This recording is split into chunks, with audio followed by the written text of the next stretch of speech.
Vale, imos con 5 minutiños de adianto. Xa che collín unha, Iván. Bueno,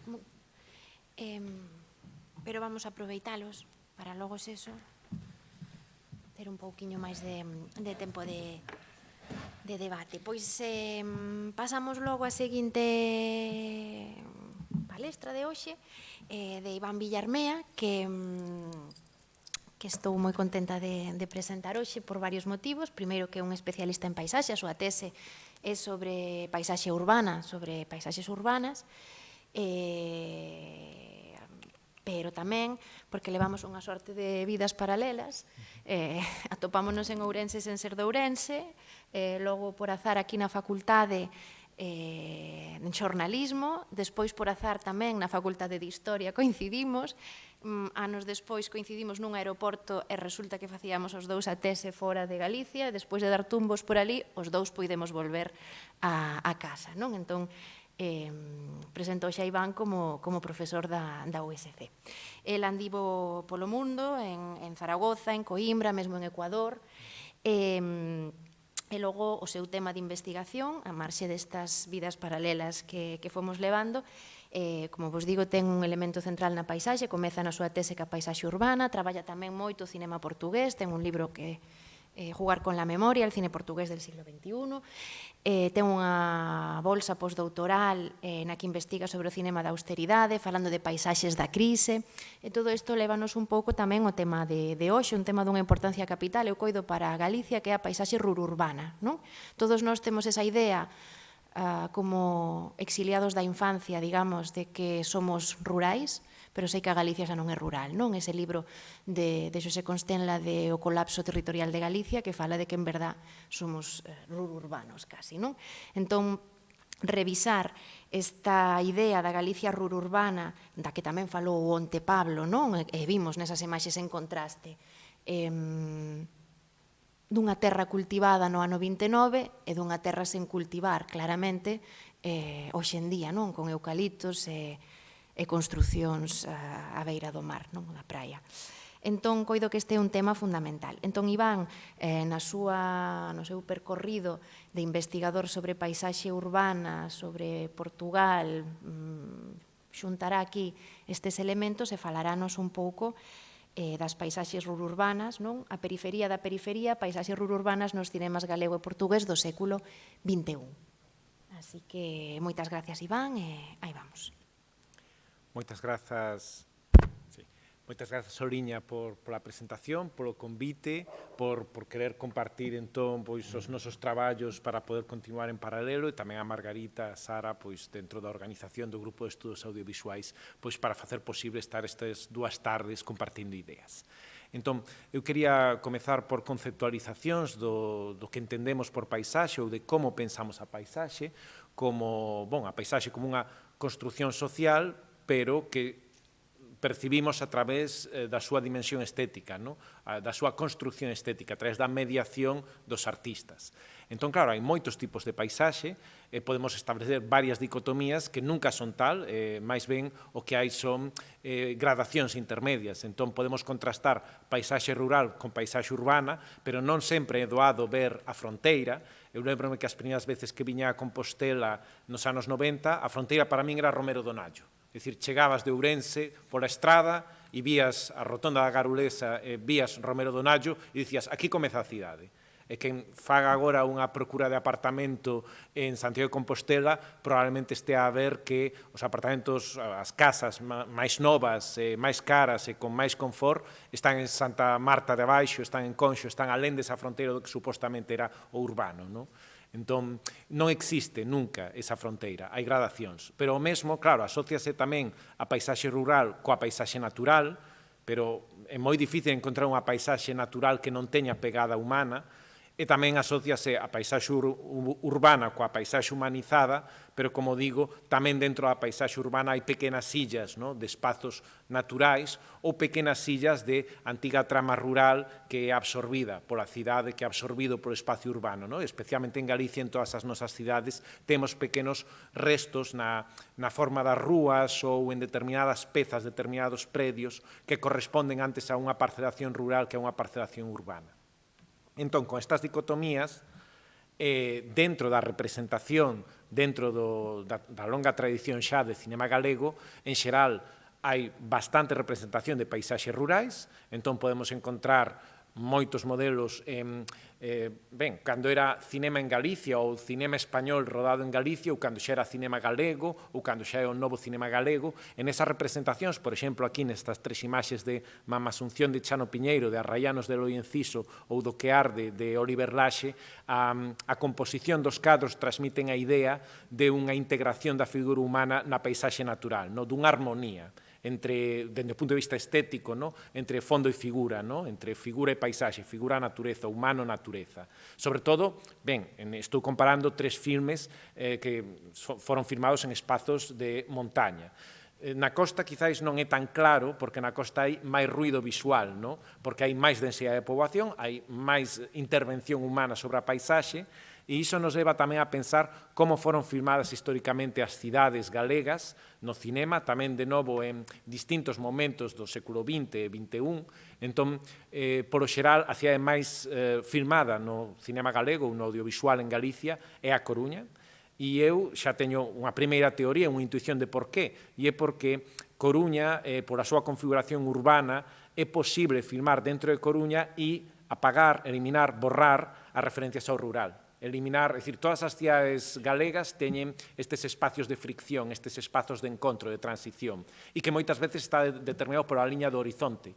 Moitas veces unha rúa remata nun outeiro ou remata nun prado e é posible dentro do interior da cidade ver o campo. Pero Coruña, pola súa verticalidade, xa que proporcionalmente é das cidades máis verticais da Península Ibérica, en construcción en altura, é posible construir estéticamente un cadro onde a paisaxe construída desborde o cadro. Entón, onde vemos, sí, esa inmersión da figura humana na paisaxe construída e onde non se ve xa esa referencia do espazo rural. Traio aquí este fotograma do andamio de Rogerio Amigo, un filme amateur de final dos anos 50, onde se ve como se expande a cidade, como se expande a Coruña, e como esa expansión da cidade, do espacio urbano, pois está movendo, está desprazando a fronteira entre o urbano e o rural continuamente. Entón, aquí vemos a figura deste traballador que sí que na composición deste plano aínda se ve dentro da imaxe un espazo non urbanizado como última fronteira, pero tamén se ve na intermediación entre onde está o personaxe e onde está ese outeiro, vese todas esas casas en construcción, esa fronteira móvil do urbano. Entón, a sensación, neste plano de Coruña Imposible, a curtametraxe de Paco Rañal dos 90, ou neste outro plano de helicóptero con dron, en realidade, do Descoñecido de Dani de la Torre, vemos este momento en que estamos dentro de Coruña e non vemos nada máis que edificios. A figura humana está rodeada de edificios ou rodeada de espazo construído. Non hai presencia, non hai marcas do rural. E isto, claro, conséguese na Coruña como unha cidade que representa un imaginario urbano que non necesariamente sexa galego, que sexa internacional. E é moi interesante que, por exemplo, Coruña Imposible, que ten a palabra Coruña no título, o seu título internacional é Impossible City. Hai un proceso de borrado identitario, aínda que sexa inconsciente, no propio nome da curtametraxe, no seu percorrido internacional, para tentar buscar a confluencia da representación que ofrece a cidade con unha idea abstracta da cidade. E aínda, en El Desconocido é unha dinámica moito máis evidente, porque, é a primeira vez que vin El Desconocido foi nun bus en Ecuador, porque a relación dos ecuatorianos coa imaxe en movimento pasa polos autobuses, non pasa pola sala de cinema. Os filmes pirateados proxéctanse nos autobuses e véndense por $1, que é como un negocio, un sobresoldo dos conductores de autobuses, e a segunda vez que vin O Descoñecido foi nun avión entre Madrid e Atlanta. En ningún dos dous casos era presentado como un filme galego e en ningún dos dous casos os espectadores ecuatorianos ou norteamericanos que vían El Desconocido tiñan ningunha noción de que ese filme fora filmado en Coruña, porque non hai ningunha mención a Coruña no filme. É dicir, os galegos ou os coruñeses recoñecemos a cidade, pero claro, o filme non explicita que esa cidade sexa Coruña ou que esa cidade este en Galicia. E a tendencia, polo tanto, que se establece nestas dinámicas de representación da paisaxe rural e urbana sería unha sobre-representación da Coruña sobre outras cidades, da costa e da montaña como ecosistemas idealizados, pero unha infrarrepresentación de toda esa gradación intermedia deses espazos urbanos, desa fronteira móvil en permanente transformación, que en realidade son, o espazo reurbano sería un espazo de transición, de encontro, pero sobre todo son espazos habitados. Entón, calquera galego que percorra o seu país, viva onde viva, a marxe dos seus gustos e opinións estéticas do que lle pareza fermoso ou non, vai encontrar o espazo rururbano, suburbano, este espazo de transición. En Galicia é moi difícil encontrar un espacio puro, a non ser que sexa unha clara intervención estética para tentar eliminar aqueles elementos que estragan esa pureza idealizada do espazo, do entorno, da paisaxe. E iso é unha construción mental dos propios creadores que buscan unha idea do rural, unha idea do urbano, porque o país non ofrece realmente esas idealizacións na maioría do seu territorio. Entón, vou ao libro do que falou antes Fernando, na presentación de Sara, Lume na periferia. Nese libro hai un texto de Julio Vilariño, onde fala, o título do texto é Habitar un espazo, reflexiona sobre como no novo cinema galego son construídos os espazos desde unha perspectiva política e sociolóxica. Entón, fai críticas tanto ás representacións das paisaxes rurais como ás representacións das paisaxes urbanas. Non vou ler o texto completo, pero sí salientar ideas que ten Julio Vilariño cando, a hora de facer unha análise, unha avaliación da representación da paisaxe rural, pois claro, apunta que moitos dos filmes o que fan é unha ideoloxía da paisaxe, perpetuar unha tradición inamovível e representar comunidades fora do tempo que están máis próximas do mito que da realidade como espazo habitado. E despois, frente ás paisaxes urbanas do novo cinema galego, aquí a crítica é que as relacións entre as zonas residenciais, os espazos de traballo, as diferentes clases económicas, vías de comunicacións, non aparecen, non é representado. Tamén, é simplemente un pano de fondo o espazo e a paisaxe urbana que aparecen nos filmes do novo cinema galego. Non sabemos nada das cidades ou dos lugares no novo cinema galego nos espazos urbanos. Entón, frente a isto, se facemos unha breve xenealoxía de como se representou esta fronteira entre o rural e o urbano, encontraremos que moitos filmes españois filmados en Galiza representan xa, conceptualizan o rural urbano como un lugar de conflicto. Entón, teño aquí unha secuencia recuperada do filme La Casa de la Troya, a súa segunda adaptación, dirixida por Rafael Gil nos anos 50, que representa nunha escena filmada no barrio do Carme de Abaixo, de Santiago de Compostela, representa o momento en que o estudiante madrileño, pouco menos que exiliado en Santiago de Compostela, está dando un paseo e sáese da cidade, porque non dá de sí Santiago de Compostela para que a paisaxe urbana sexa infinita nun paseo, enseguida estás na interfaz rural-urbana, chega a este lugar, encontra unha taberna e prodúcese un conflito. Entón, é moi interesante, case 70, 80 anos despois, volver a ver esta secuencia e pensar na representación ideolóxica desta interfaz rural-urbana dende unha perspectiva, neste caso urbana, española madrileña. Entón, teño por aquí xa preparada a secuencia, que espero que teña son xa. Bueno, facemos a proba. Sí, ten son.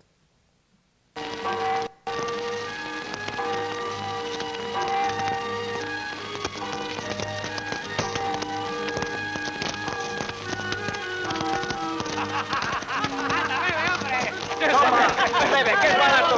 Querías dejarlo en paz. Así, abre bien la boca.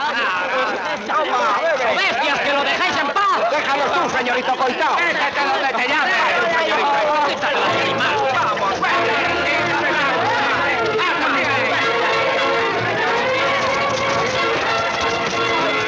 Por Dios, papá.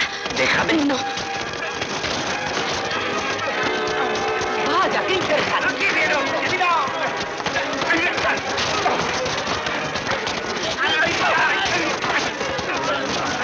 ¡Déjalo ya! ¡No merece la pena! ¡Ya tienes culo! ¡Culo! ¡Déjate coger la bola! ¡Ven! Ayúdame, Flama. Vaya, hombre, ahora que empezaba yo a divertirme... ¡A nosotros nos la pagan quieto! ¡Ya te cogeré sola, ya! Déjalo allí. ¡Ay, maestra!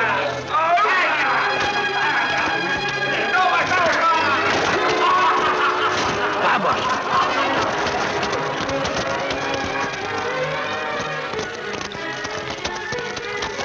Déjame un pañuelo mojado. Quita la mano.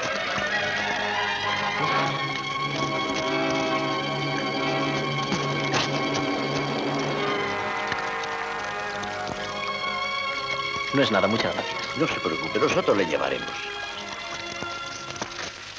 ¿Cómo está? Ben, nesta breve secuencia, poderíamos dedicar agora o resto da sesión a comentar sobre esta secuencia. Bueno, un breve apunte, os dous protagonistas estudiantes estudian Dereito, non Mediciña, porque iso de mollar un pano na auga do río para poñelo nunha ferida aberta non parece moi higiénico, non parece que lle vai a axudar, non? Pero bueno, porque están estudiando Dereito, non Mediciña. Entón, de aí ese desliz. Non teñen culpa diso. Pero, bueno, o plano, a secuencia xa comeza con esa referencia de a Madrid 660 kilómetros, non? Isto é outro mundo, Galicia. Santiago de Compostela de Madrid é un lugar, claro, salvaxe. Pensar que este filme é do ano 56. Na cultura popular, os anos 50, mesmo en España, é o momento dos westerns. E esta secuencia ten moito de western, non? Os señoritos da cidade saen do forte, non? Do forte militar que é a cidade, saen a campo aberto, non? Cruzan o río, entón xa están no territorio dos indios, dos nativos, dos salvaxes, da barbarie, e, polo tanto, son agredidos. E deben defenderse entre sí, entre outros señoritos, non? Entón, este espazo urbano é un espazo, por lo tanto, unha fronteira cultural, de clase e de mentalidade e estilos de vida. Entón, así era retratado este espazo de encontro, non? Onde o encontro só é posible a través do conflicto. Que, bueno, é unha tradición que xa remite, podemos encontrar este tipo de referencias ao encontro entre clases urbanas e rurais, españolas e galegas, en toda a literatura de Emilia Pardo Bazán, por exemplo, escritora coruñesa con carreira en Madrid.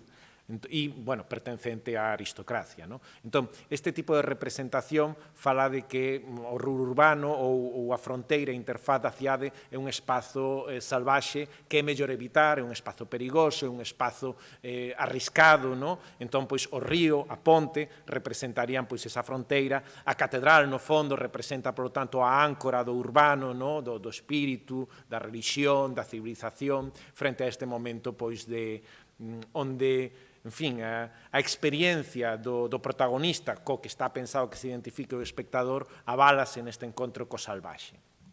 Ben, pero, mentres tanto, o urbano xa era conceptualizado na propia literatura, na literatura galega. Cito aquí un longo parágrafo do primeiro capítulo do Arrabaldo do Norte, de Xosé Luis Méndez Ferrín, onde describe como é ese Arrabaldo do Norte, que, bueno, non responde inicialmente a ningún topónimo, ninguna cidade ou Arrabaldo real, aínda que, bueno, a xente que coñeza a Méndez Ferrín e coñeza o urbanismo galego pensará que está falando do Val do Fragoso de Vigo, ou de Teis, en fin, do rur urbano vigués, no? Cando, por exemplo, a mellor descripción literaria, conceptualización en plenos anos 60, en pleno éxodo urbano, en pleno desarrollismo e expansión das cidades, explica Méndez Ferrín ou describe Méndez Ferrín que, en realidade, a vila non arrasou medrando cara ao norte a zona dos prados. Foi a zona dos prados que se modificou de seu, fixose Arrabaldo de seu e axuntouse a vila de seu. Entón, é un proceso, o proceso de rur-urbanización do territorio galego, é un proceso moi diferente ao que costuma ser estudado na xeografía urbana, de que as grandes cidades expándense e absorben o entorno rural. Mais ben, no caso galego, é o propio entorno rural que medra e chega a ocupar o espacio intermedio, chega a arrinconar as cidades. Bueno, aquí hai tamén unha teoría maoísta, que sabemos que neste momento Méndez Ferrín está moi interesado nas teorías de Mao Zedong, e as teorías bélicas de guerra, da guerra civil chinesa de Mao Zedong, era que a idea era cercar as cidades dende o campo, non? Entón, probablemente, parte destas ideas poida haber aí unha traslación. Pero, bueno, se vamos xa dende a xeografía a definicións máis académicas, neste texto de Andrés Precedo Ledo recolle unha definición académica formulada nos anos 70 no ámbito anglosaxón do que é o rur urbano, non? Unha trama de hábitat disperso correspondiente a unos modos de vida mixtos entre lo rural e lo urbano, resultado de la expansión de las periferias urbanas y de la creciente amplitud de los desplazamientos diarios al trabajo. Nese mesmo texto, que profundiza ben no concepto do que é o urbano galego, un dos pensamentos que están detrás deste traballo de Andrés Precedo Ledo como xeógrafo é que a urbanización física ou espacial foi por diante en Galicia da urbanización social, no? Da cuestión das mentalidades e dos estilos de vida. E mentres en Portugal teñen ese mesmo tipo de hábitat disperso. É dicir, non é patrimonio exclusivo de Galicia, non é un produto endóxeno galego aillado do mundo. Non, diríamos que o modo de poboamento do territorio do oeste da Península Ibérica, non? Dende o Cantábrico até o Texo. Entón, o xeógrafo portugués Álvaro Domingos, no ano 2009, publicou o libro A Rúa da Estrada, un fotolibro, onde a partir dunha serie de imaxes de paisaxes que el describe como transxénicas, conceptualiza estas interfaces. Entón, el explica, teoriza que na Rúa da Estrada combínanse elementos pertencentes a diferentes xenomas ou universos conceptuais, urbano, rural, natural, industrial, comercial, o que sexa, un carácter híbrido, mutante, transxénico, en permanente transformación deste encontro de universos. E isto no cinema portugués téñeno asimilado e representado dende a propia tradición cinematográfica portuguesa, polo menos dende hai 60 anos, dende o novo cinema portugués. Un dos filmes que forman parte desa liñaxe, desa xenealoxía que é sempre citado na historia do cinema portugués é Os Verdesanos, de Paulo Roxa, do ano 1963, e este filme confronta a chegada dun rapaz que ven do medio rural a traballar como zapateiro a Lisboa, chegada ao barrio das Avenidas Novas, a expansión de Lisboa cara ao norte, durante o salazarismo, durante o Estado Novo, e ali namora con outra muller que ven do ámbito rural e que traballa como traballadora doméstica, como criada de servir, que se dicía ideolóxicamente, con unha carga ideolóxica forte durante os tempos do Estado Novo do salazarismo. E teñen, os dous personaxes teñen unha actitude moi diferente, ela sí se quere integrar na vida urbana, ela en cambio rexeita, e isto vai en paralelo coa súa evolución como parella, é dicir, na medida en que conta máis urbana se volve ela, máis problemas teñen dentro da parella, ata que finalmente hai un conflito. E, ese conflito está letargado, vai medrando, e, por exemplo, un dos poucos momentos, antes de que chegue a escena final, o clímax, antes diso un dos momentos onde xa hai conflito, pero hai reconciliación, en este paseo que dan nunha escena polo que hoxe é o Parque de Belavista de Lisboa, pero que nese momento non estaba integrado aínda dentro da cidade. Entón, hai varios fotogramas que representan a vista da Avenida Almirante Reis, de Lisboa e o barrio de Areeiro dende o Parque da Belavista. Entón, o momento en que se poden reconciliar os personaxes é cando volven ao espacio rural, pero que está, aquí podemos ver, claro, edificios de 6 pisos que están medrando xusto ao lado do que sería un núcleo rural dunha aldea pequena aquí.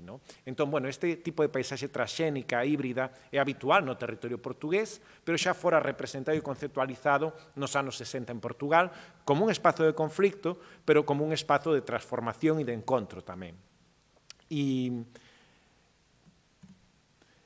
E claro, isto, segundo avanza a historia do cinema portugués, podemos discutir incluso que pode haber representacións do urbano anteriores, por exemplo, en Aniquí Bobó, de Manuel de Oliveira, na representación da Ribeira do Porto, e da área das vías ferroviarias sobre os acantilados do Porto, os acantilados, sí, do Porto sobre o Douro, por onde pasa o tren entre Campaña e San Bento, pero, aí quizáis falta distancia no sentido de que xeográficamente está moi preto o río, o acantilado, a cidade. En cambio, aquí en Lisboa sí que hai como estes outeiros ondulados que se van expandindo no territorio, pero que a cidade pouco a pouco vai surfeando, vai subindo a elas, vai integrando. Pero, cando chega aos anos 90, o cinema portugués, tamén porque Lisboa é un centro de produción por ser capital dun estado, e, polo tanto, ter máis medios de produción á hora de filmar, os lisboetas filman o que teñen, é dicir, os portugueses filman en Lisboa porque non hai diñeiro para filmar noutras cidades como centro de produción, por ser un estado centralista, pero Lisboa, claro, si ten tamén o campo ás portas, si ten tamén o hábitat disperso que caracteriza o Portugal do Norte e tamén Galicia. Entón, a partir dos anos 90, nese esforzo por facer un cinema portugués nacional que simultaneamente estea en paralelo co que se fai no cinema postmoderno en outros lugares de Europa, de Occidente. Entón, nese proceso, di Tiago Batista nun artigo moi influinte publicado en 2009, que os filmes portugueses dos anos 90 escolleran como protagonistas xoves marxinais, máis adolescentes, inmigrantes ilegais, e os seus argumentos abordaran directamente cuestións como a pobreza, a doenza, o desemprego, a violencia doméstica, o tráfico humano ou a tóxico-dependencia. Para encontrar estas historias e para encontrar estes personaxes, os cineastas portugueses van á súa periferia, van á periferia lisboeta. E a periferia lisboeta é rural-urbana. Entón, xa temos este proceso, podemos velo na filmografía de Pedro Costa, como os seus primeiros filmes, O Sangue, xa amosa esta relación entre o espacio rural, o Texo, con o Ribatexo, con a cidade, pero a última vez que ten un protagonismo o centro da cidade é en Osos, que é o filme inicial da triloxía das Fontaíñas, e é cando finalmente encontra Pedro Costa a súa comunidade na comunidade de Fontaíñas, que despois vai migrando a Casal da Boba e a Cova da Moura, en barrios cada vez máis periféricos, fora incluso do territorio do Concello de Lisboa. Por exemplo, a Cova da Moura, onde foi filmada Vitalina Varela, xa está no Concello de Amadora. Entón, vaise producindo un eclipse do centro e vai aparecendo diferentes tipos de paisaxes urbanas da periferia. Por exemplo, aquí na curtametraxe A Casa do Coello con Pau, vemos a Ventura e a un dos seus amigos nunha pequena casoupa, dende aquí, nun espazo, polo tanto, rural, pero con vistas a un dos núcleos habitados, urbanizados do noroeste de Lisboa. Entón, neste momento pasa a ser representado ou conceptualizado no cinema portugués o espazo urbano non tanto como un espazo de conflicto, sino tamén como un espazo de liberdade ou de resistencia. Entón, por aí é por onde eu traballei na miña investigación sobre o cinema da austeridade, no caso portugués, analizando as paisaxes urbanas, falaba de que moitos cineastas, a partir de Pedro Costa, xeracións posteriores, cinema do século XXI, encontran nestas paisaxes urbanas imaxes poéticas invulgares, incomuns, e o seu significado pode incluso, a través da natureza híbrida, abrir posibilidades inesperadas de resistencia. Estou pensando en filmes como As Mil e unha noites, de Miguel Gómez, onde, aquí, por exemplo, vemos un fotograma do segundo volume, da historia dos donos de Dixie, onde, en medio dun hábitat de torres de apartamentos, vemos esta zona que é un parque, pero onde aínda hai transhumancia de ovellas, onde aínda hai actividades agropecuarias, que xera unha certa imaxe poética de convivencia, de contraste, pero logo tamén aquí este outro fotograma que ven do terceiro volume, do episodio do inebriante Canto dos Tentillois, o que vemos é a paisaxe que está xusto ao lado do lugar onde os pasariñeiros fan os seus concursos de canto de páxaros, de tentillois, e que é un espazo, un terreo baleiro, que está ao lado do aeroporto. Entón, claro, é un terreno inculto, non se distingue, pero está despegando un avión, hai aquí un galpón e eles están facendo unha competición de páxaros que capturan no medio natural para logo entrenar, para logo facer competicións de a ver que páxaro canta máis do que outro. Outro filme que traballa moito estas paisaxes urbanas como espazos de resistencia é A Fábrica de Nada, está filmada en Póvoa de Santa Iria, neste caso é a periferia nordeste de Lisboa, aínda a beira do Texo. Entón, un espacio onde se dá, nesta imaxe, por exemplo, confluen os espazos residenciais, industriais e rurais. E incluso esas imaxes incomuns, esas imaxes poéticas, podese producir no encontro nunha das illas no río Texo con un bando de avestruces, que ten uns significados alegóricos porque é o momento onde o pai do protagonista amosa onde están guardadas as armas da revolución, do proceso revolucionario en curso, porse durante o proceso de ocupación e autoxestión da fábrica necesitan utilizar as armas, necesitan volver a tomar as armas. Entón, nese momento, aparecen de forma alegórica as avestruces por aí, no momento en que o fillo rexeita utilizar as armas, porque non é ese o tipo de resistencia que quere desenvolver. E, despois, nun dos escasos exemplos dun cineasta non lisboeta, que sería Pedro Neves Márquez, tamén cando el filma no Porto as persoas que sobreviven, que malviven a crise en acima das nosas posibilidades, ou que amosa ou fai unha historia do antigo barrio de São João de Deus, tamén coñecido como Tarrafal, que xa foi arrasado, entón hai esas visitas dos antigos moradores dese barrio ao espacio arrasado do barrio, por ser un barrio conflictivo, por temas de tóxico-dependencia, entón, de novo, volto a empregar composicións onde hai esta mestura de elementos que tanto poden pertencer ao mundo urbano ou ao mundo rural. Pero neste caso son retratos máis que de... non hai libertação, porque non hai medios económicos para conseguir esa libertação, pero si hai resistencia e, ante todo, hai dignidade. Dentro de...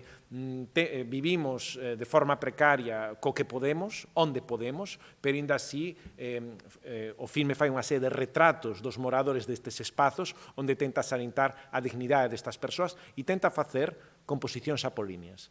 Porque moitas veces eu penso que non se representa o rural urbano porque non é bonito, non é instagrameável, non responde aos criterios estéticos apolíneos, non responde a unha idea, porque é a confrontación de ideas, a confrontación en tempo real de ideas. E por iso non sabemos como miralo, e por iso existe ese vocablo que lle quer chamar as características do rural urbano como feísmo, porque non sabemos como visualizar, representar, conceptualizar ese espazo, porque non responde a ideais.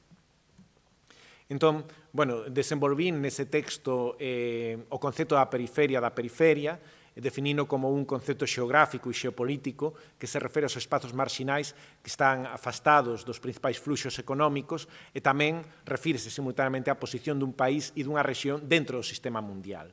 Entón, o termo tería un lado material e un significado sociocultural. Reférese simultaneamente a certos lugares da periferia e o estilo de vida e a visión do mundo das persoas que viven na periferia. Entón, isto serve para a comunidade luso-caboverdiana que filma Pedro Costa en Amadora, na periferia de Lisboa, que son persoas cidadáns globais dentro das lóxicas do capitalismo neoliberal que teñen emigrado de Cabo Verde para Portugal, de África a Europa, pero tamén serve para o urbano galego, porque non é o espazo do capital, das cidades ou das fábricas, tampouco o espazo idealizado da nación, onde se identifica coa terra, o mar, a montaña.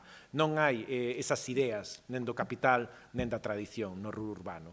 Entón é un espazo periférico dentro de cada un destes territorios, de Lisboa ou de Galicia, pero tamén é un espazo periférico sociolóxicamente porque non o conseguimos conceptualizar a través das ideas herdadas que temos. Temos que construílas.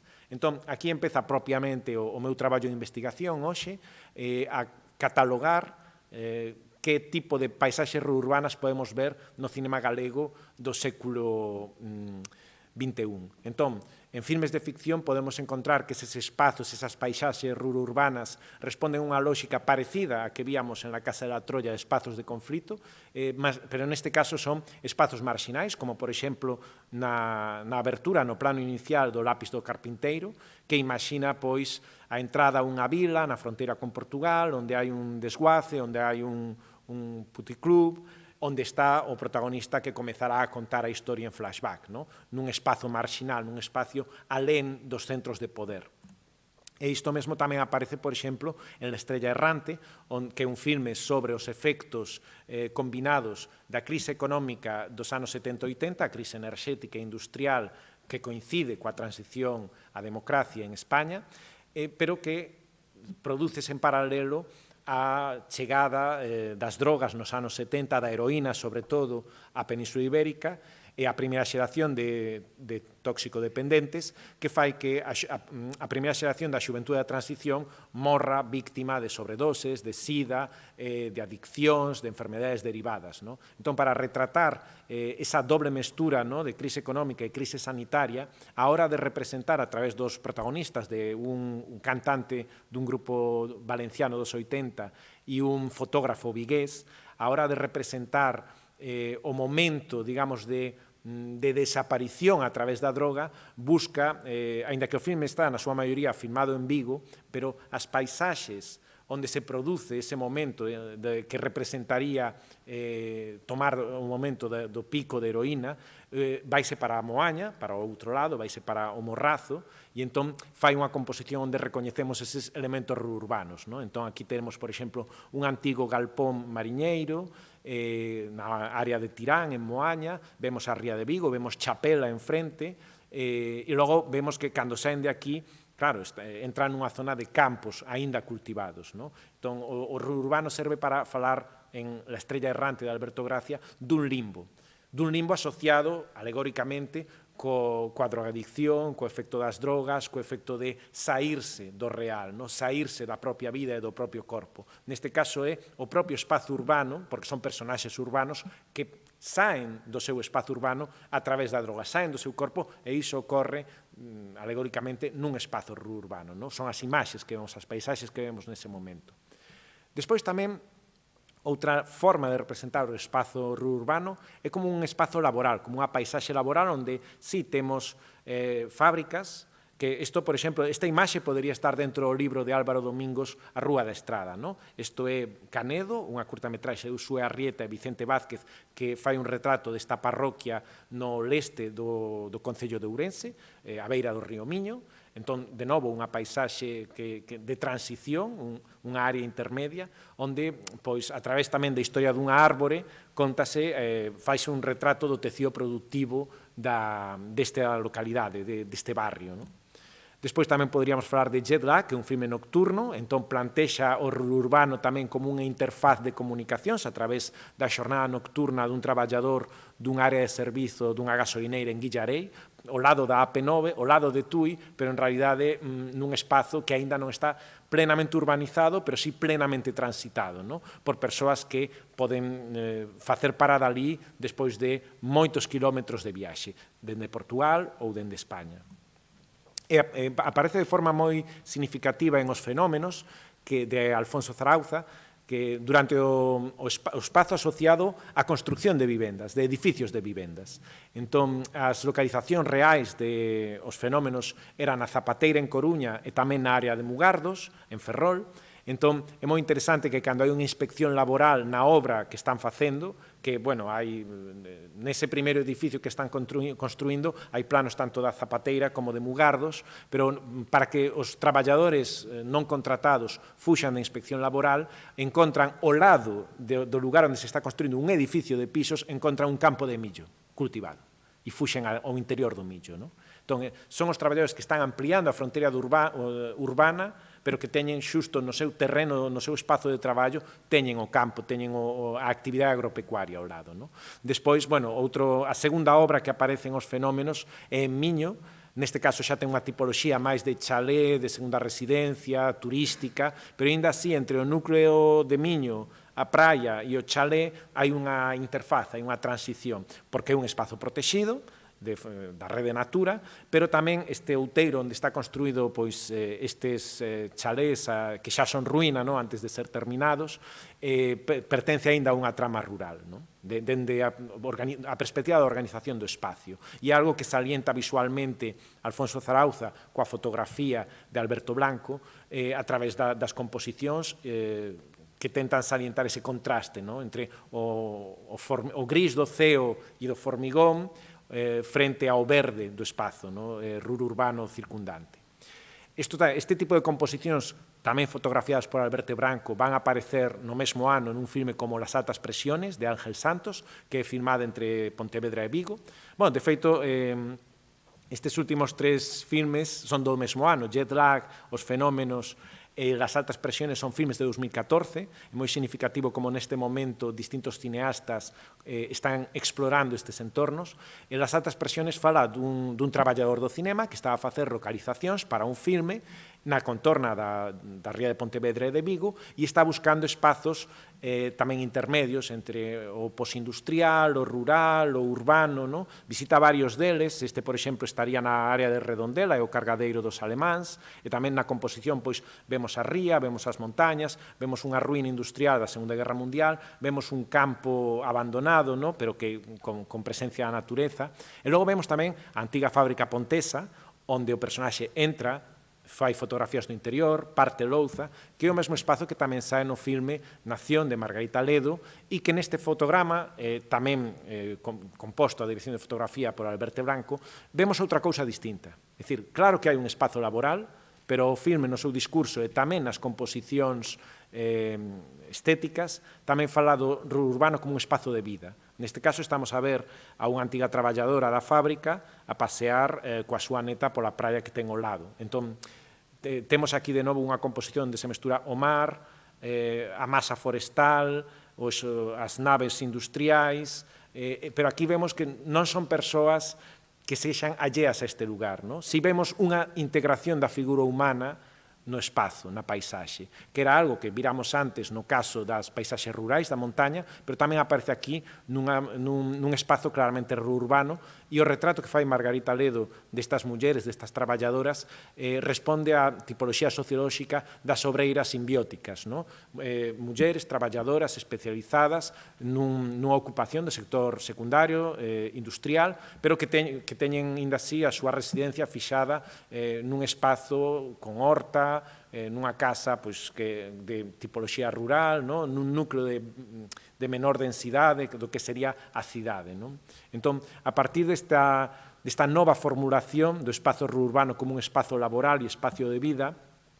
Eu agora querería centrarme noutros dous filmes como Fora, de Pablo Cayuela e Xan Gómez Viñas, e Esquece Monelos, de Ángeles Huerta, porque, como di Julio Vilariño no texto que xa citei, son dos filmes que intentan retratar a conexión entre o espazo, a memoria, os veciños e as relacións sociais económicas. Entón, no caso de Fora, hai un capítulo dedicado ao barrio de Conxo, onde dicía eu que nos anos 90 eu viña dende Ourense e encontraba os edificios de Romero Donaggio e cría que ali estaba a fronteira da cidade e cría que ali empezaba Santiago, Conxo queda máis ao sur.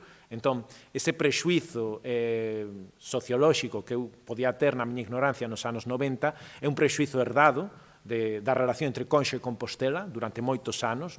Esa fronteira tamén era a fronteira administrativa do antigo Concello de Conxo frente ao Concello de Compostela. Entón, hai varios planos en Fora que sitúan Conxo en relación con Compostela e sitúan especificamente o Hospital Psiquiátrico de Conxo, que é este edificio, aí, co resto de construccións da cidade de Compostela. Entón, claro, Compostela, por contraste con outras cidades como Coruña, é moi difícil facer unha vista panorámica de Compostela onde non haxa elementos rurais. Entón, aquí xa vemos as masas forestais que rodean a cidade, parques interiores, edificios de distintas alturas, e incluso fan composicións onde o contraste é moito maior, máis acusado. Falan, por exemplo, da presencia dunha fábrica de antenas parabólicas no barrio de Conxo, e entón vemos que o barrio de Conxo si ten unha tipoloxía arquitectónica máis rural, pero ten a fábrica principal xunto coa finza que hai na cidade de Santiago de Compostela, está neste espazo rural.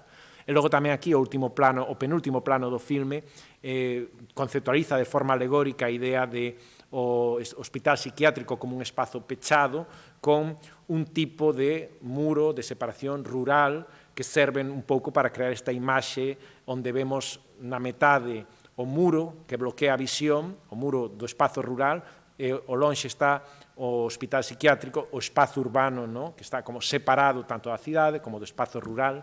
E logo tamén falan moito, dedicanlle varias referencias a falar das infraestructuras de comunicación ferroviarias, e que isto xa acontecía no século XIX, fan varias relacións coa literatura de Rosalía de Castro, e as súas imaxes contrastan as obras dos novos trens de alta velocidade e dos novos viaductos do periférico de Santiago co seu impacto no territorio.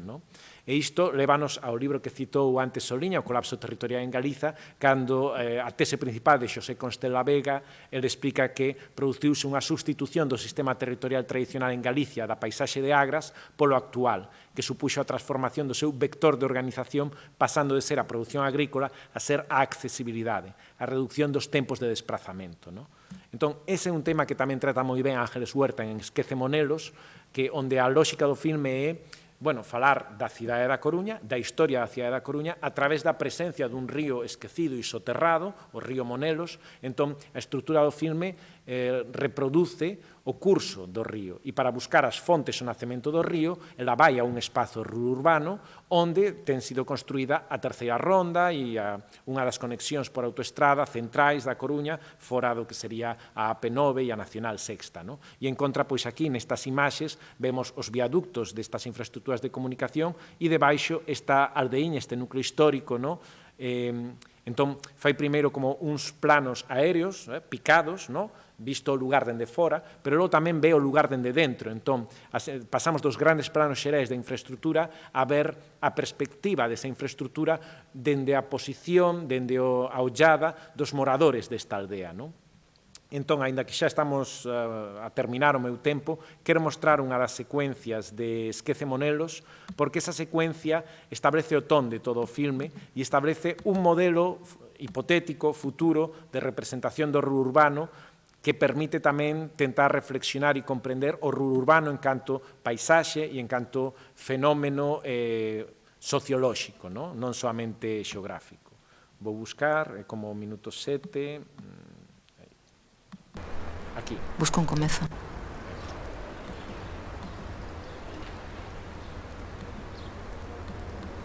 Estou buscando un río que me axude a contar esta historia e non o vexo. Necesito un rego de agua que converta o espazo en tempo e só atopo autoestradas.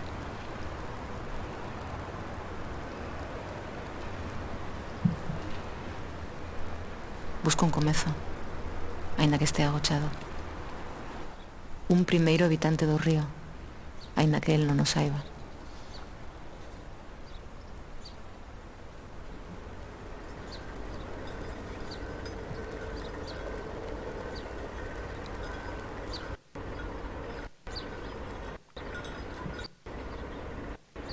Yo nací en la provincia de Burgos, limitado a Santander. Fui a Bilbao a los 18 años y entonces me puse a trabajar con los camiones, unos camiones que había, unos GMCs que se llamaban. Y de allí salió esto de aquí de la refinería y vino un hermano primero.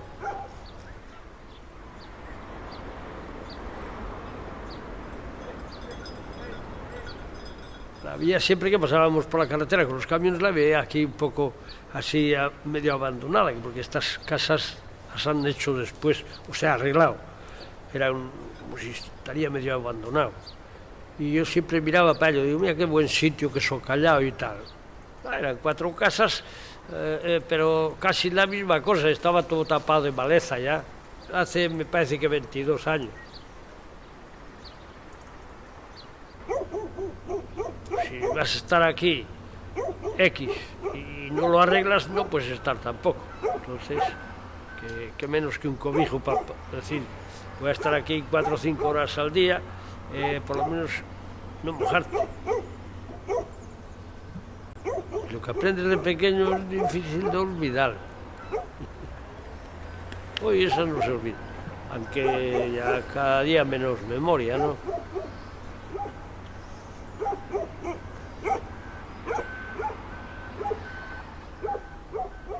Dis que o que nos contaron de pequenos é o último que se olvida. Que como neste curso de auga, chega un momento no que todo o que ven detrás desaparece. Un río relata unha paisaxe. Cando todo está tapado, cando xa non vemos o río, o comezo é o único que nos queda dese relato.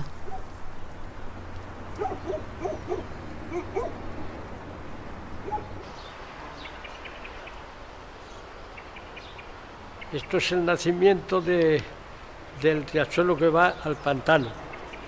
Sale el agua y es lo que va al río Monelo.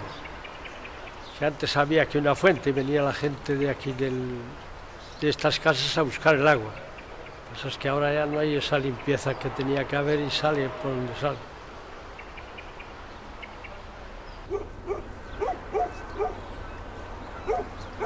No lugar da furoca é difícil atopar o camiño de volta a casa. Alguén soterrou o río e roubou no fío da memoria.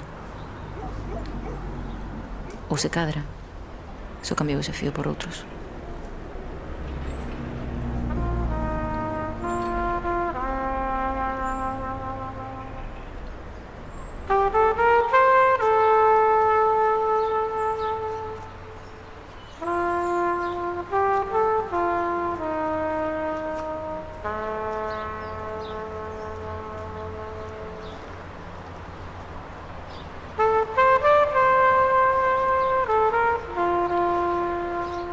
Claro, ahora mismo de hace, por ejemplo, de 10 años o 7, tú ves que ibas por un sitio y ahora ves la carretera nueva, joder, ¿y ahora para dónde voy yo?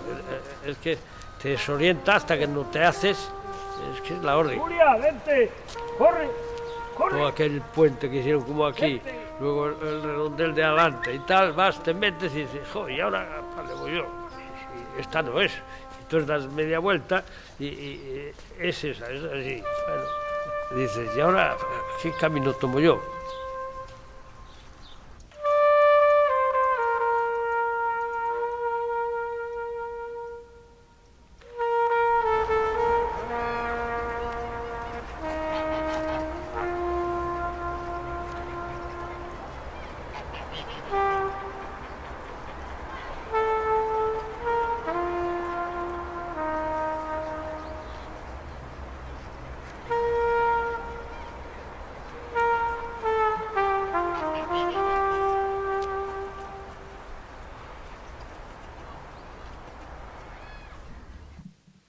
Ben, nesta secuencia condensase o que sería o dispositivo de representación do filme Esquecemonelos. Entón, agora, para rematar, podíamos, pois, claro, falar dos elementos que logo se van repetir noutras secuencias do filme segundo avanza o propio río Monelos a través da trama urbana da Coruña ata desembocar no porto da Coruña, desembocar no mar debaixo dun dos peiraos, non lembro agora o nome, pero bueno, un dos peiraos que están próximos da área de Catro Camiños. Entón, o curso do río funciona en Esquece Monelos como estrutura narrativa e como dispositivo de representación dos moradores deste espazo, desta interfaz de transición, estaría o concepto do paseo urbano, como que víamos agora a este home do lugar da Furoca a pasear coa súa cadela, e a chegar como ao lago, onde xa vemos edificios pertencentes a tipoloxías urbanas.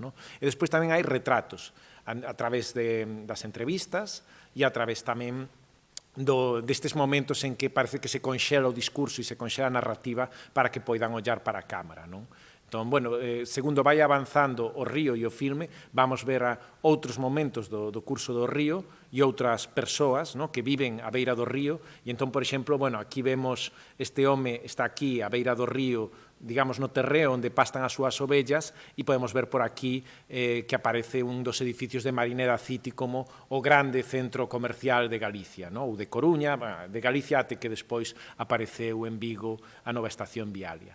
É o momento onde se sumerxe tamén o río Monelos dentro do que sería pois un sarcófago, un caixón de formigón, e aquí este outro home na súa casa e a súa horta tamén vemos que está ao lado de varias tipoloxías urbanas elevadas. Aquí vemos, bueno, o traballo de uns xeógrafos que cartografían por onde que vai o río Monelos, que treito está a vista en superficie e que treito está soterrado, e vemos, bueno, non un espacio moi grande, pero é precisamente ese espazo entre o polígono industrial de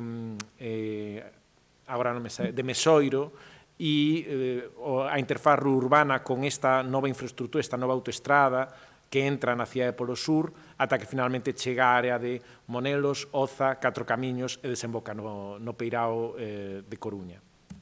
E ben, despois, segundo vai entrando entón o río nun espazo lonxevamente máis urbanizado, veremos pois como a paisaxe urbana ten unha dimensión histórica, entón no treito soterrado vemos, por exemplo, a presenza de pontes que antes estaban en superficie, a ponte de Oza, ou vemos tamén esta triple contemplación dunha contemplación, que representa un dos tropos que xa falamos que representaba o novo cinema galego a través do relatorio de Sara Donoso, cando falaba da pintura impresionista e a súa influencia no novo cinema galego. Aquí podemos ver primeiro un cadro da vista da Coruña dende o Parque dos Castros, logo unha persoa observando ese mesmo cadro, logo esa persoa no mesmo punto onde foi pintado ese cadro, a posición de cámara emula a posición do pintor, o punto de vista, pero o que ve xa é o barrio de Cuatro Caminos, xa é o barrio totalmente urbanizado desa área da Coruña.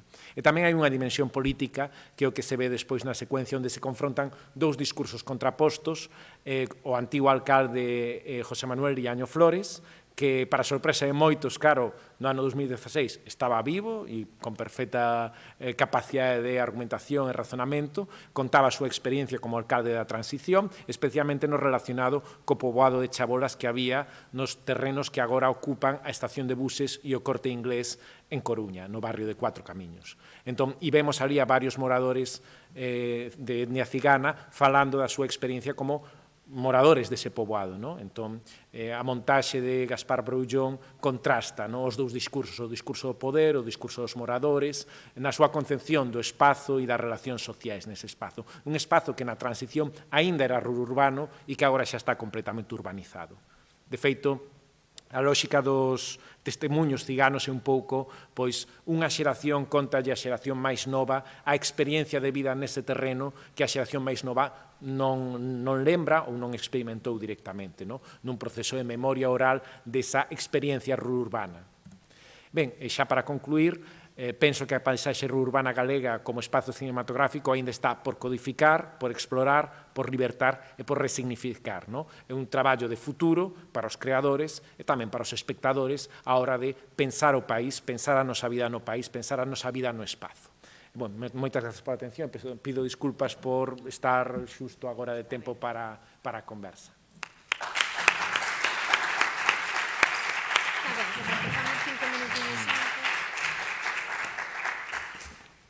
Temos algún comentario, pregunta, cuestión? Ali, tes o micro, Sara, por favor. Ali atrás. Como vexas ti prefires?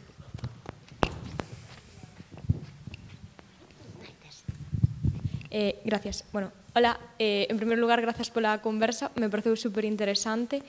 E, bueno, quería facer unha pregunta que tamén ven a colación un pouco da outra da outra conversa que tivemos antes, que é si pode ser que estas paisaxes urbanas que se están creando a través dos filmes poden chegar a crear estereotipos a nivel cultural na sociedade. Era unha das preguntas que teño porque sempre como que me dá a impresión que sempre se ten en conta os espazos urbanos como se foran espazos marxinais, como se a xente fora completamente inadaptada. Por exemplo, no fragmento que puxestes de Rafael Gil, como que trataban a esa xente como se realmente o único que fixera no seu día a día é beber viño e comportarse así, e ao mellor, pois, iso non é todo o que existe nos seus espazos. Entón, quería saber cal é a túa postura sobre iso. Ben, como investigador, analista de representacións sociais no cinema, claro, penso que os estereotipos sempre existen e sempre se están reformulando. Entón, nunca hai unha ollada inocente, porque os creadores son persoas que viven no seu tempo histórico e son persoas que, alén da súa tradición estética, viven en sociedade e están expostos a eses estereotipos, que poden logo nas súas construccións, nas súas creacións audiovisuais, poden tentar contornar, evitar ou contradicir ou combatir ou construir imaxes alternativas, pero o estereotipo sempre existe e non só polo cinema, é dicir, existe por toda a confluencia entre discursos sociais que ven da comunicación social, do xornalismo, da opinión pública, da política tamén, os discursos do poder, ven tamén de outras artes, da literatura, da pintura. Entón, os estereotipos sempre están latentes. Outra cousa é que facemos cos estereotipos, non? Entón, se nos quedamos nunha imaxe codificada, tipificada e reducida que se reproduza durante décadas e séculos sen modificacións e perde incluso relación co real, ou se tentamos facer variacións sobre eses estereotipos, sexa para revertilos ideolóxicamente, ou para ofrecer outro tipo de lectura política deses estereotipos, ou sexa para directamente crear novas tradicións e discursos sobre eses espazos que poidan, sí, efectivamente, mudar o relato de determinadas paisaxes que vayan alén deses estereotipos, aínda que se poidan convertir en estereotipos tamén no futuro. Entón, eu penso que é un proceso permanente, colectivo, e é un proceso moi frágil respecto á súa orientación ideolóxica, porque en xeral os discursos costuman ter moitos intereses detrás, de onde se coloca o foco dun relato e onde se coloca o foco dunha representación, cal é a perspectiva, por tanto, a partir desa perspectiva que é o que se salienta. Entón, por aí falaba, por exemplo, que o espazo urbano pode conceptualizarse dende a literatura, dende a xeografía, dende o xornalismo, dende a política, dende o cinema tamén, Entón, como precisamente eu creo que un espazo infrarrepresentado no cinema galego, pois o audiovisual galego ten a hipótese, a posibilidade de traballar esa paisaxe para tentar libertala dos estereotipos que xa ten, antes de que ninguén filme ese espazo, xa existe un estereotipo sobre ese espazo, e pode construir novos discursos, novos relatos, novas ideas sobre eses espazos, porque os espazos están aí en permanente mutación de forma colectiva. Lémbrome dun texto de Federico López Silvestre chamado Galicia País Anarquista, que fantasea con un futuro no que a relación dos galegos co seu territorio, dende unha perspectiva de continuar coas prácticas de autoconstrucción dentro dos espazos propios, da propiedade privada, do minifundio galego, permita unha maior armonía, unha maior libertarse de certos estereotipos, e ele imagina que ir por unha estrada galega sexa como estar nunha discoteca e ollar a pista de baile como se os que bailasen todos soubesen bailar. Pero di que agora, cando faz esa experiencia de ir en coche por unha estrada galega, o que ves é que a maioría de xente pois non sabe bailar, pero o peor de todo é que nin sequera son conscientes de que están bailando.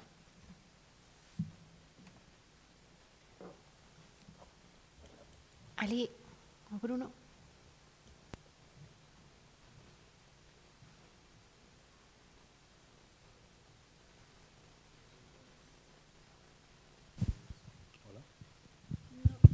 Hola, sí. Bueno, é unha das deduccións que saquei do que contaches, que me pareceu todo tamén interesantísimo, así que grazas. Foi que eu entendo que se existe esta infrarrepresentación do rural urbano, en parte tamén, que me pareceu tamén especialmente interesante, por isto de que non sabemos un pouco como mirar para iso, porque está fora dos estándares, ou polo menos iso foi o que entendín eu.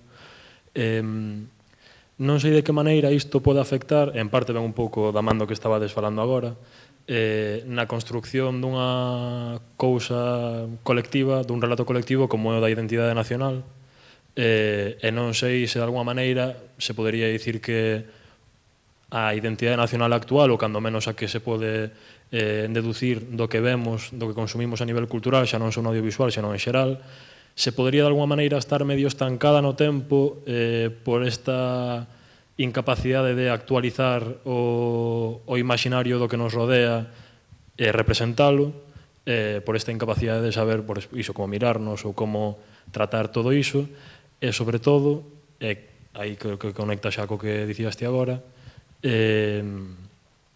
cal pode ser a tarefa da xente que fai o cine de cara a mudar un pouco ese relato, porque eu o que atopei a hora de pensar en todo isto e tal é que non sei moi ben tampouco cal é a forma correcta de mirar cara a estas cousas, non sei se é unha cuestión de subliñar constantemente esta desconexión que eu entendo que existe, é unha cuestión máis de tender a simplemente representar máis isto ata atopar unha maneira mellor de facelo. Non sei se pensaste sobre isto ou se ten sentido se que era a pregunta, pero bueno, iso. Non sei se me expliquei a verdade. É unha cuestión política e é unha cuestión, un desafío para o futuro, e en función da posición política e laboral de cada quen irase tomando unha dirección ou outra. Entón, se pensamos no goberno galego, a única política que ofrece dende o punto de vista económica para o país é transformar Galicia nun destino turístico. E para iso emprega imaxes de Galicia, emprega motivos visuais, emprega incluso o audiovisual como un sector estratégico para crear esas imaxes que sexan atractivas para que os turistas veñan, non? Como imaxes reclamo, imaxes publicitarias, pero tamén dentro da ficción ou tamén dentro dun audiovisual máis experimental. Entón, claro, aí hai un tipo de imaxe que parte do estereotipo, que é o que se supón que se pode vender con máis facilidade a máis xente e que pode atraer a máis xente para que veña a gastar o diñeiro a Galicia. Entón, traballar os estereotipos pode permitir ese retorno económico. Pero despois teríamos as teses máis ríxidas ou simplificadas do nacionalismo histórico que plantexa a loita de clases entre o urbano burgués español frente ao rural auténtico galego. Unha tese moi maniquea que, moi simplificada pola miña parte tamén, pero que non responde a como é a sociedade galega no seu tecido socioeconómico do presente. Entón, claro, como que é difícil para os de fora amosarlles o rural urbano para que veñan visitar o rural urbano, non veñen visitar espazos de costa, de montaña ou de cidade patrimonial, pero non veñen visitar estes espazos de transición. E tampouco os galegos, os moradores, as persoas que vivimos en Galicia en espazos rurais urbanos ou rururbanos, pero que nos encontramos co rural urbano continuamente, é difícil, por unha cuestión de tradición previa e de estereotipos, saber ollar para o rural urbano dunha forma desprexuiciada e dunha forma estética tamén. Entón, por iso, eu creo que é un traballo de futuro, o que pasa é que ese traballo de futuro, que está por facer e por iso é interesante, está lastrado por estes estereotipos que, dende o punto de vista político, non responden aos intereses do poder político actual, pero tampouco responden á liñaxe do nacionalismo tradicional histórico, na súa cosmovisión orixinal de primeira metade do século XX. Entón, de aí que teñamos aínda este conflito en como ollar, como filmar, como representar, como sentir, como experimentar o rural urbano, como en fin, unha realidade paisaxística e socioeconómica que nos envolve, da que non podemos fuxir, pero que parece que non queremos ollar para ela e queremos invisibilizar.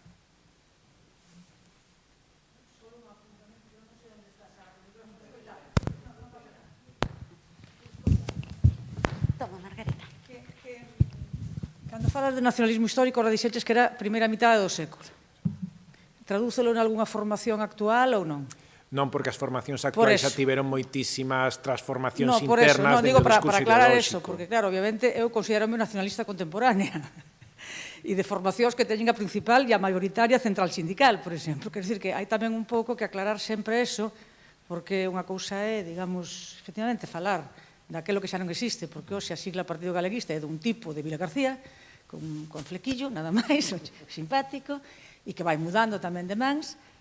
Sí, é así, non, chelis moi simpático, pero, bueno, quer dizer, non é partido político como tal, ou podes chamarse, pero non representa socialmente nin a nivel de proposta o que significan esos termos.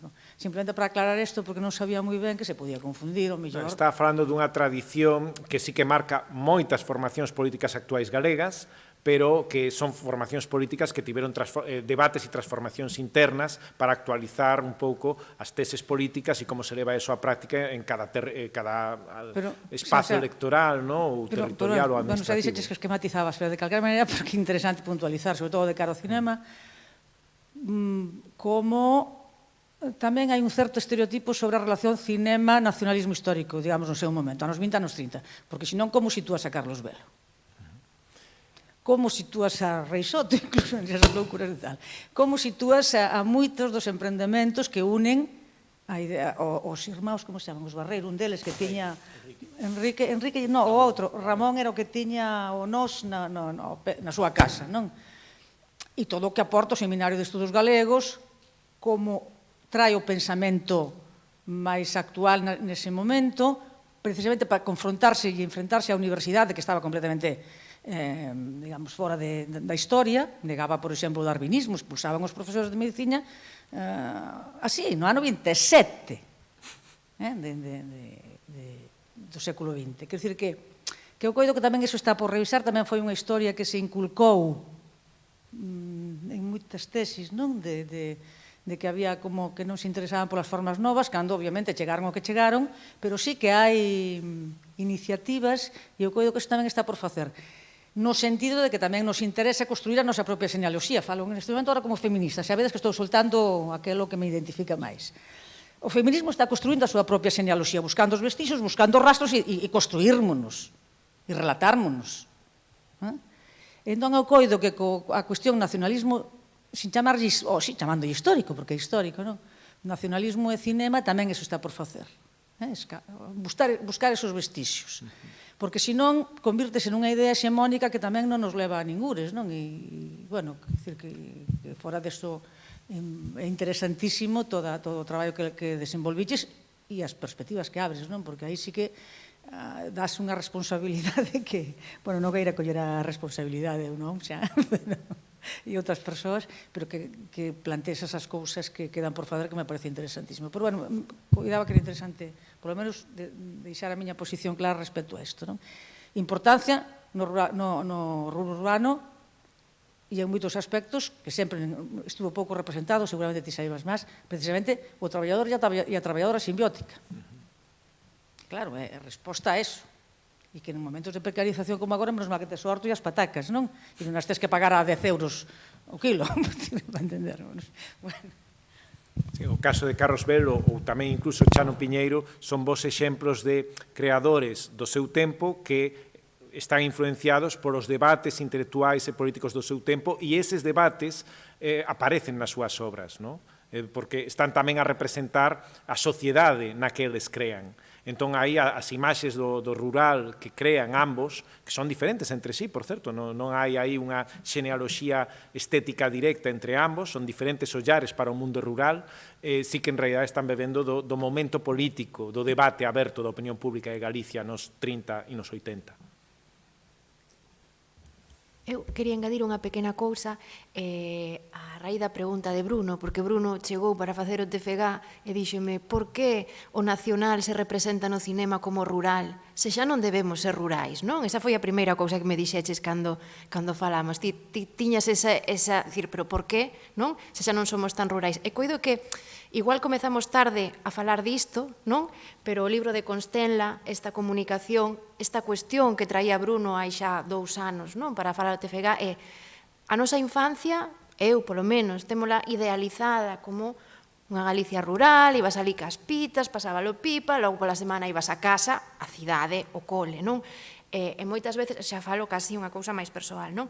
Moitas veces este mundo rururbano é levar a idealización a un estatus económico. Por exemplo, hai zonas de Teo que xente con pasta que se monta unha casiña rural. Entón, quero dicir que moitas veces, con todo respeto pa Teo, con perdón, non quero, a min encantaría meter unha horta e ter pitas na horta tamén, é verdade, se tivera cartos, eu dicía, quero dicir que estamos nun momento que creo que é cerne para falar de quen somos territorialmente, que é material e emocional a vez, non? Ben sexa cuestión nacional ou... Entón, coido que é un tema clave en relación á paisaxe. Pablo, sí. Bueno, e se vos parece a última, porque senón vámonos retrasar. Temos que facer unha pausiña para probar ben a presentación do Eloi.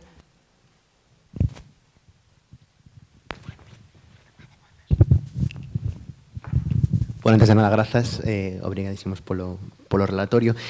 O fío do que estades falando, eu quería preguntarche por unha ausencia, porque falaches da presenza do espazo urbano.